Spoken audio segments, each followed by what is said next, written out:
itch across his face, a dull roar in his ears, hot wetness flowing in his eyes and mouth. His own blood.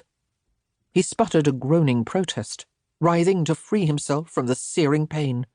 It was happening too quickly. He couldn't stop them. He had always been afraid of death, for somehow he had known it would come like this, not in peace, but in pain and violence and darkness. Sara stopped to read through the information she had gathered so far. Peering through her spectacles, she puzzled over the new cant words she had heard that night. The language of the street changed quickly from year to year, an evolving process that fascinated her. Leaning against a wall for privacy, she pored over the notes she had made and scribbled a few corrections with her pencil. The gamblers had referred to playing cards as flats, and had cautioned each other to watch out for the crushers, which was perhaps intended to describe policemen. One thing she hadn't figured out yet was the difference between rampsman and dragsman, both words used to refer to street thieves. Well, she would have to find out. It was imperative that she use the correct terms. Her first two novels, Matilda and The Beggar, had both been praised for their attention to detail. She would not want her third, as yet untitled, to be faulted for inaccuracies. She wondered if the men coming and going from the gambling hell would be able to answer her questions. Most of them were quite disreputable, with unshaven faces and poor hygiene. Perhaps it would be unwise to ask them anything. They might not welcome an interruption in their evening revels. On the other hand, she needed to talk to them for the sake of her book, and Sara was always careful not to judge people by outward appearances.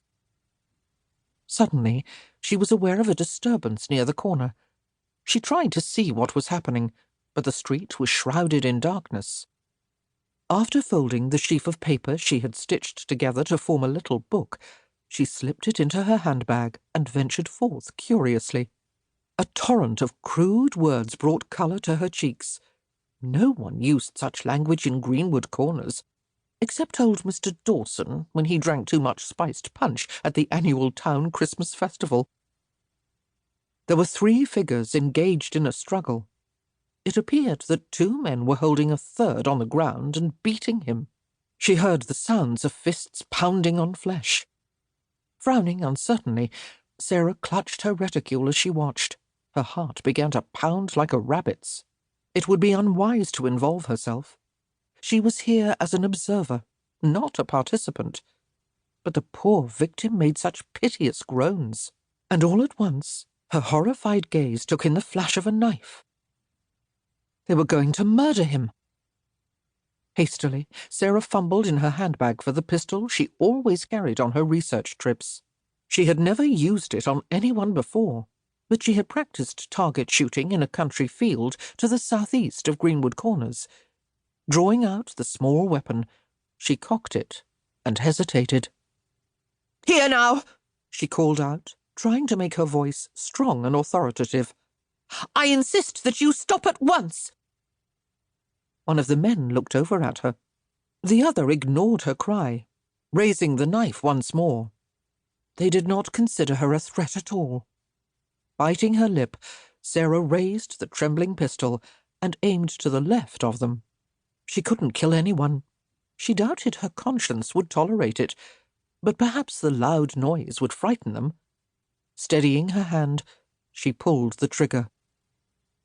As the echoes of the pistol's report died away, Sara opened her eyes to view the results of her efforts. To her amazement, she realized she had unintentionally hit one of the men. Dear God, in the throat! He was on his knees, clasping the gushing wound with his hands. Abruptly, he toppled over with a gurgling noise. The other man was frozen. She couldn't see his shadowed face. "Go away, now!" Sara heard herself say, her voice shaking with fear and dismay. Or I shall find it necessary to shoot you as well."